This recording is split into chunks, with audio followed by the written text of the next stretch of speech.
tape recorder has been a big benefit to us in passing through the time away and our transit out to the moon.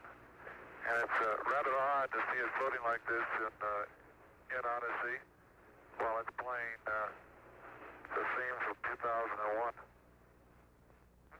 April 13th, 1970. The mood could only be described as relaxed. Apollo 13, man's fifth lunar mission. The third, scheduled to land on the moon, continued its tranquil coast. This is the crew of Apollo 13, wishing everybody there a nice evening, and we're just about ready to close out our inspection of Aquarius and get back for a pleasant evening in Odyssey. Good night. 13, we've got one more item for you when you get a chance. We'd like it to stir up your cryo tanks. In addition, I have Shaft and Trunnion Okay. for a look at the Comet Bennett if you need it. Okay. Stand by. Okay, Houston, we've had a problem here. This is Houston. Say again, please. Yes. Houston, we've had a problem. We've had a main B bus undervolt. Roger, main B undervolt. Okay, stand by, 13. We're looking at it. And we had a pretty large bang associated with the caution and warning there. And as I recall, main B was the one that had a amp spike on it once before. In the interim here, we're starting to go ahead and button up the tunnel again. April 11th, 1970. Launch day. The crew of Apollo 13. Jim Lovell, commander and veteran of 3 previous missions. He had orbited the moon Christmas 1968 on Apollo 8. Fred Hayes, his first time up, lunar module pilot. Jack Swigert, command module pilot. 3 days ago, he was on the backup crew. Now he replaced Ken Mattingly. Mattingly had been dropped from the mission because he had been exposed to German measles. He would watch the launch from Houston's mission control. Auto sequence initiated, flight. Roger. Flight booster. No. S4B pre-press complete. Roger. Flight booster. S1C pre-press complete. We're on internal power and we go. Roger. How's it look, Econ? You got your space? Looks good, flight. Okay. MCC record us to flight speed. Ignition, flight. Roger. Roger. Clock start, flight. Roger. Let's just go, all engines. Roger. Okay, Fido, how's it look? Looks good here, flight. Good agreement. Okay, Booster, how do you look? S1C looks good, flight. Okay, Capcom, we go on the ground. Okay, we go at 1, Capcom. Get reliever, flight. Roger.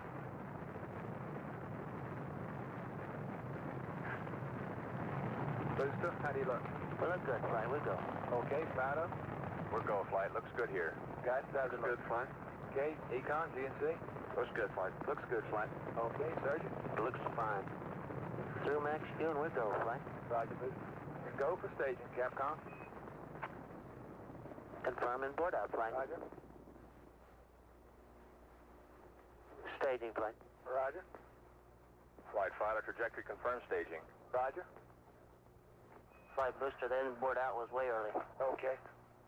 Flight confirmed. Number 5 engine down. Roger. Booster, you don't see any problem with that, though, do you? Negative, not right now, flight. All the other engines are go. The next step in the routine of lunar flight was to burn out of Earth orbit toward the moon, then pull free of the third stage and dock with the lunar module Aquarius. At the controls of the command module Odyssey, Jack Swigert. We're hard docked, Houston. Roger, understand hard dock. Good deal. They pulled Aquarius away from the Saturn third stage, the S4B. Okay, I can see the S4B now at the hatch window. Odyssey and Aquarius moved away from Earth toward the moon.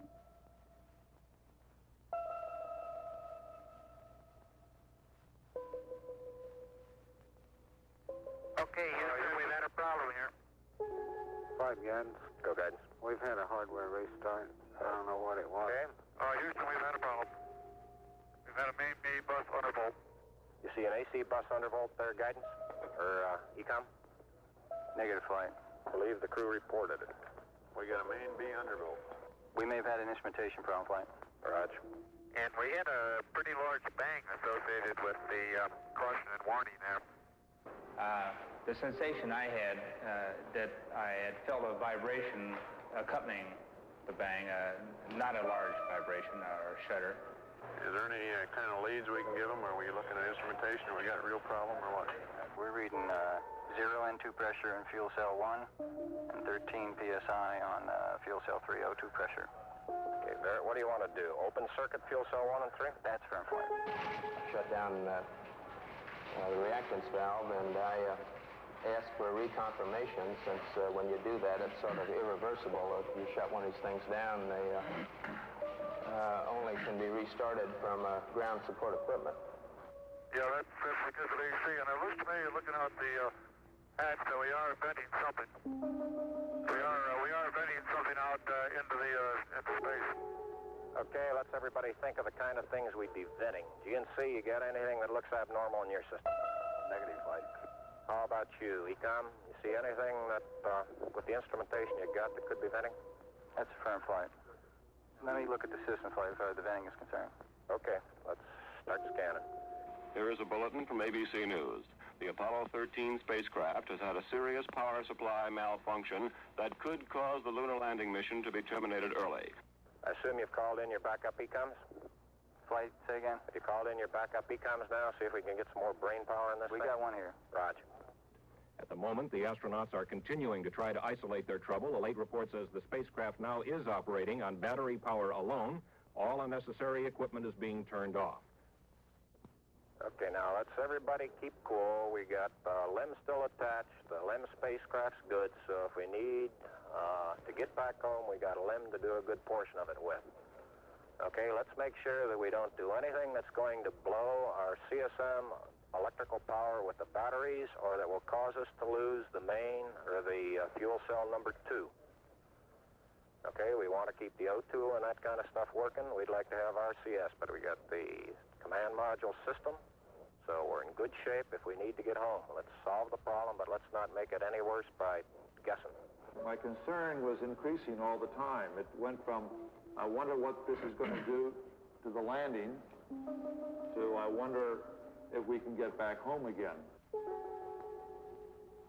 Okay, Ecom, I'm coming back to you. Flight. Go ahead. I think the best thing we can do right now is start a power down. Right about then, it was quite apparent to me that it was just a question of time that the command module was going to be dead. You don't want to get fuel cell pumps off, do you? We can do that on fuel cell number 1 flight. Okay, well, let's make sure we don't blow the whole mission. The thing that concerns me is throwing equipment. We had a problem. We don't know the cause of the problem. Flight, I've got a feeling we've lost 2 fuel cells. I hate to put it that way, but I don't know why we've lost them. It doesn't all tag up. Network from Flight. Flight network. Bring me up another computer in the RTCC, will you? We got one machine on the RTCC, and we got dual CPs downstairs. Okay, I want another machine up in the RTCC, and I want a bunch of guys capable of running D-logs down there. Roger that. What all this means is only speculation at this point. First, though there has been some tumbling or rotation of the spacecraft, the astronauts do not appear to be in any immediate danger. I'll tell you what, GNC, can you get somebody in the back room to try to figure out what the equivalent delta V is we're getting, so that we can see if we can backtrack to see if we can figure out what's venting. Roger, we'll give it a try, Flight. Okay? When I looked up and saw both oxygen pressures, one absolutely 0 and the other one going down, it dawned on me, and I'm sure Jack and Fred about the same time, that we were indeed in serious trouble. The only way to survive the situation was to transfer to the LEM. Flight Econ. Go ahead, Econ. The pressure in O2 tank 1 is all the way down to 297. We better think about getting in the LEM or using the LEM systems. I'd say this is as serious a situation as we have ever had in manned space flight. We've always called the LEM a good lifeboat under those circumstances. If at any time in the mission, however, the LEM had separated and we had gotten ourselves into a rendezvous situation, or the command module being around the moon, then what you state is absolutely true. It would be a fatal situation. Tell me you from Flight. Go ahead, Flight. I want you to get some guys figuring out minimum power in the LEM to sustain life. The accident had occurred 200,000 miles from Earth. Lovell, Swigert, and Hayes rode in the lunar module attached to a lifeless command module. Apollo 13 had started as a mission of scientific exploration. It was now a matter of survival. Since the command module was dead, except for the oxygen and power hoarded for re-entry, the guidance platform of Aquarius, designed to land on and take off from the moon, would have to be used. The first milestone, and I consider this after the accident, I guess, more or less the survival now. The first milestone was to get alignment on the LEM platform. Alignments are important, you know, because without knowing exactly which way the attitude of a spacecraft is in space, there's no way to tell how to burn or how to use the engines of that spacecraft to get the proper trajectory to come home. The position we are now on the Earth-Moon plane, we have to go around the moon to get back if we're going to use the DIPS engine. You would have had enough capability with the SPS engine, but of course we don't dare use that now. So we have to go up to the back side of the moon and come back. To get into the correct orbit around the moon, the crew had burned out of a trajectory that would automatically bring them back to Earth. They would have to get back onto a safe course toward Earth. He needs to put his throttle to min also, Flight. Throttle to min? Yes, he's at 29% now, roughly. This maneuver, again, was completed on time, and because it was a manual burn, we had a three-man operation. Jack would take care of the time. He'd tell us when to light off the engine, when to stop it. Fred handled pitch maneuver, I handled the roll maneuver, and I pushed the buttons to start and stop the engines. Aquarius, and you go for the burn.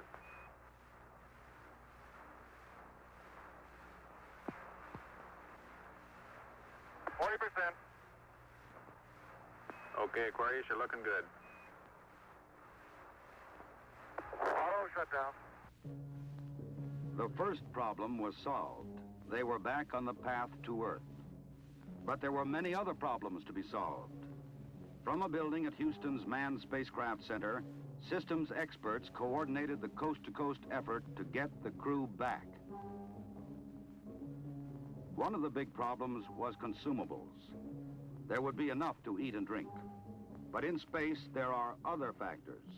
Oxygen to breathe, electrical power to keep the spacecraft alive, water to cool the equipment and keep it operating. What we'll be doing till we get them back on the water is concentrating on everything that is their lives are dependent upon at the moment, rather than worrying about the accident, because there's nothing we can do about that now. It appears at the present time that everything is under control and that we have a safe situation at the moment. Hey, I want to say you guys are doing real good work. So are you guys, Jack. We are about 70 hours from home, and we think we have the situation in control. We've projected the consumables as I've described, and we have a plan for carrying out the rest of the mission, but there's going to be no relaxation at all as far as that goes from now until splash. There was a key decision to be made before Apollo 13 went behind the moon. Where to bring them down. Their present course would take them to the Indian Ocean, where recovery would be difficult. A burn to bring them home quicker would take them to the Pacific Ocean near the recovery forces. Bringing them home even faster would place them in the South Atlantic, again away from recovery forces. It was decided to take them to the Pacific. We've run these simulators both here and at the Cape and at the contractors that continuously ever since last night. We've tried to simulate virtually everything that we've had the crew to do that is non-normal that they've done, and we've proven most everything that we've been able to run on the simulator prior to passing it up to them. There may be some details we haven't done, but at least we've checked the feasibility of everything we've done, and we'll continue to do that. They passed 137 miles from the moon. For Lovell, it was the second time that he had seen the moon so near. But there was no time for contemplation. There was another critical burn coming. Okay, look, let's get the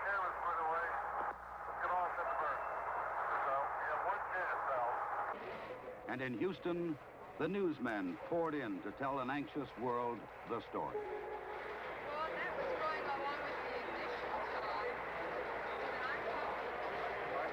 time. Shortly after Apollo 13 had separated from the Saturn third stage, the stage had been sent onto a trajectory toward the moon. Its impact would be recorded by the seismometer left by Apollo 12. By the way, Aquarius, we see the results now from 12's seismometer.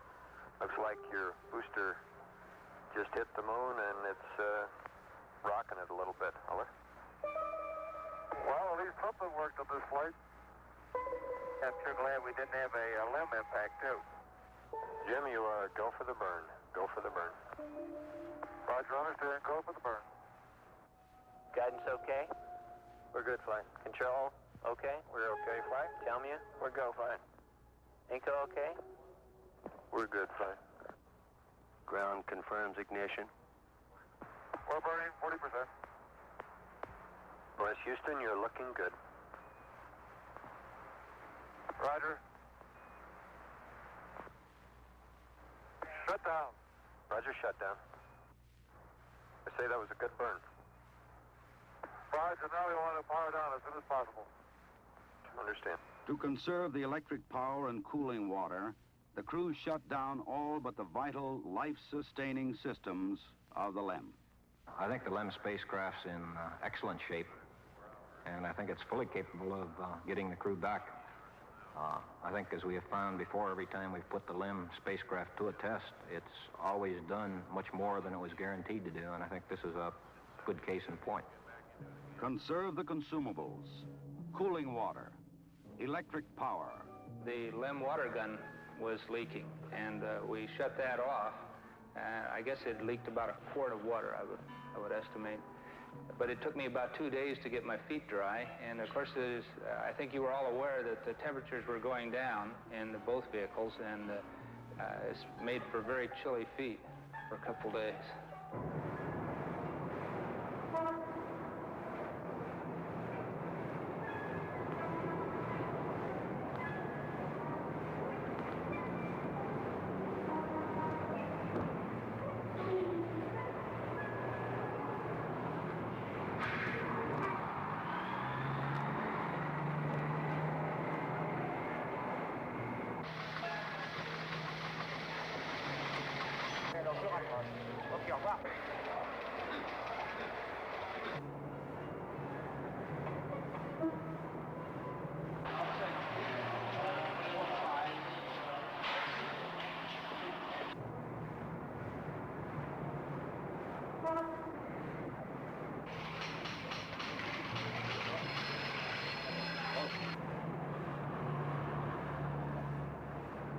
Lord, your astronauts will come back safe.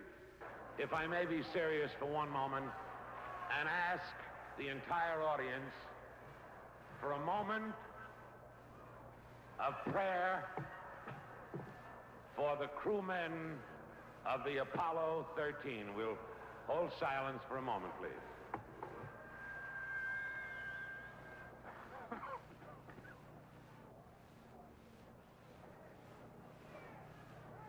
RCS-A stands at 62% and B at 62%. I see we've gone a hell of a long time without any sleep. We're going to have to start thinking about getting people back to sleep again because I didn't have any sleep last night at all. Command module just slowly kept going down in temperature until I think just prior to reentry, it was down to about 38 degrees. And along with that, it was a sort of a chilling coldness. The walls were perspiring, the windows were completely wet, and it wasn't too healthy. I recall that we went in there to get some hot dogs one day, and it was like reaching into the freezer for the food.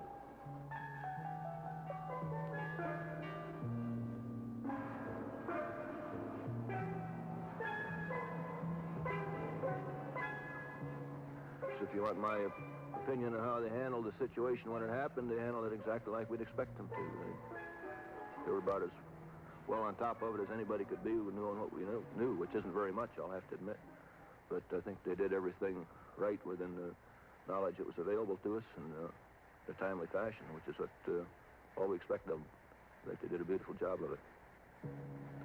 We actually had a third little sleep restraint, which Fred then put on and buttoned up and kept a little bit warm. The astronauts faced another problem, their own exhaled breath. The lithium hydroxide chemical to take carbon dioxide out of the air was not sufficient in the lunar module. They would have to adapt the canisters from the command module to fit the hoses in the LEM. On the ground, an adapter was fashioned from materials the crew had available in the LEM. Cardboard from a checklist, plastic bags, and tape. After checkout in an environmental chamber, the directions for construction were sent up to Aquarius. At this point in time, I think the partial pressure of carbon dioxide was reading about 15 millimeters. And we constructed 2 of these things and put them online, and I think within an hour, the partial pressure of CO2 was down to 2/10.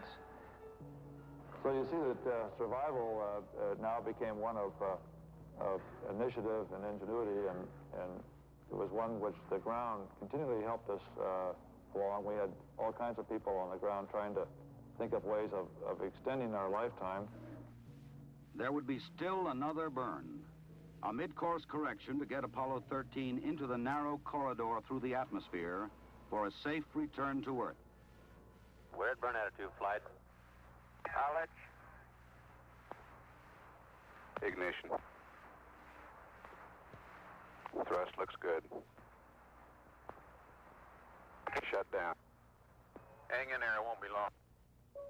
There were moments when I didn't know how much consumables we had, whether we could make it back or not, but in a situation like that, there's only one thing you can do. You just keep going, and you just keep thinking up where you can get more consumables. And so that's exactly what we did. On April 17th, they prepared for re-entry. After a small course correction burn, they jettisoned the damaged service module. Copy that. And there's one whole side of that street missing. Is that right? The whole panel is blown out, almost from the base to the engine. Really a mess. Man, that's unbelievable. Next, they got back into Odyssey to jettison Aquarius prior to entry into the atmosphere. Okay, copy that. Farewell, Aquarius, and we thank you. Okay, LOS in a minute or a minute and a half. At entry attitude, we'd like Omni Charlie. And welcome home. Thank you.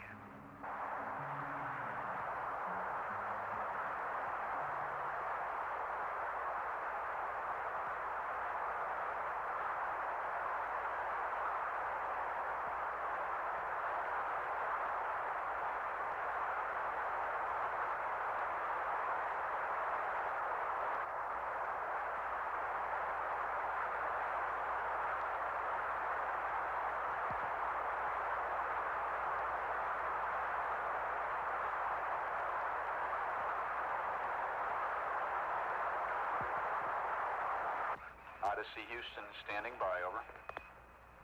Okay, go over.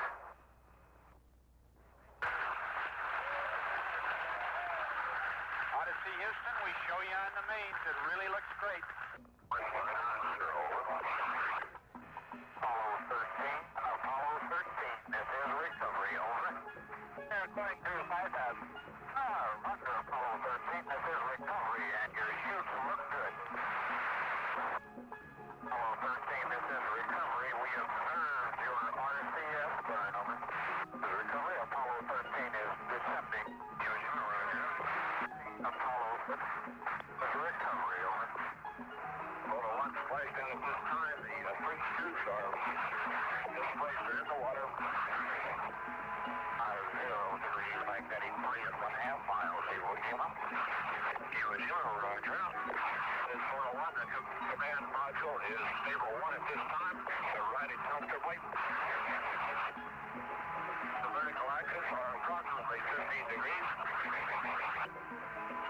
Swim 1, you're cleared. number 3 for the other 2 units. Swim water, Roger. Here, gang, swim to your wind line 270.